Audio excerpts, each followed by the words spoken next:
अस्सलाम वालेकुम। मोहम्मद सिद्दीक मिटवर वाला मौजू दुआ।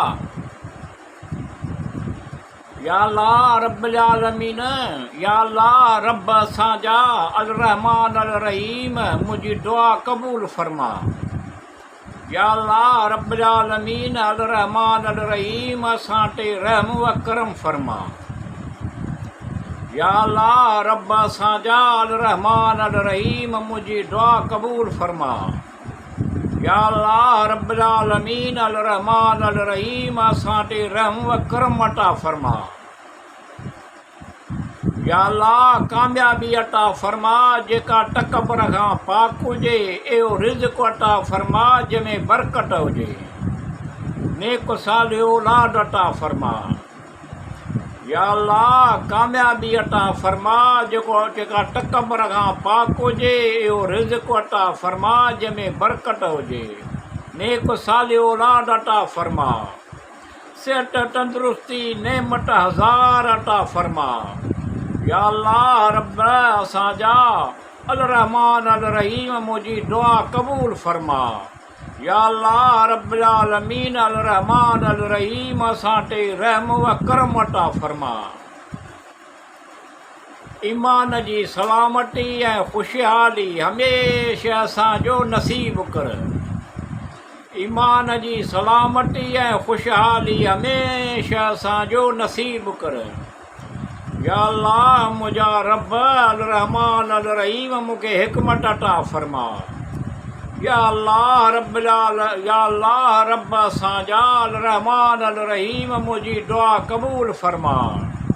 या अल्लाह रब्बुल आलमीन अल रहमान अल रहीम असां ते रहम व करम अता फरमा। या अल्लाह तकबर गुरूर घुमंड शैतान जे शरगाह विससन खां पनाह घुरां ॾोटू फनाह अता कर। हसद कंदड़नि जे बुराईअ खां बचाए। या अल्लाह तकबर गुरूर घुमंड शैतान जे शरगाह विससन खां पनाह घुरां ॾोटू पनाह ॾे, हसद कंदड़नि जे बुराईअ खां बचा। या अल्लाह मुंहिंजा रब अल रहमान अल रहीम रहमत अता फरमाए। या अल्लाह रब असांजा अल रहमान अल रहीम मुंहिंजी दुआ क़बूल फरमा। या अल्लाह रब्बुल आलमीन अल रहमान अल रहीम असां ते रहम व करम अता फरमा। या अल्लाह रब असांजा अल रहमान अल रहीम असांजा जेकॾहिं असां खां वेसरे या खटा थिए त असांखे पकड़ न कर। या अल्लाह रब असांजा जेकॾहिं असां खां वेसरे या खटा थिए त असांखे पकड़ न कर। असांखे माफ़ फरमा, असांजी मग़फ़िरत फरमा, असां ते रहम फरमा। या अल्लाह रब असांजा अल रहमान अल रहीम मुंहिंजी दुआ क़बूल फरमा। या अल्लाह रब्बुल आलमीन अल रहमान अल रहीम असां ते रहम व करम अता फरमा। या अल्लाह रब असांजा असां ते हो भार न रखो जंहिंजे खणण जी असांखे ताक़त न आहे।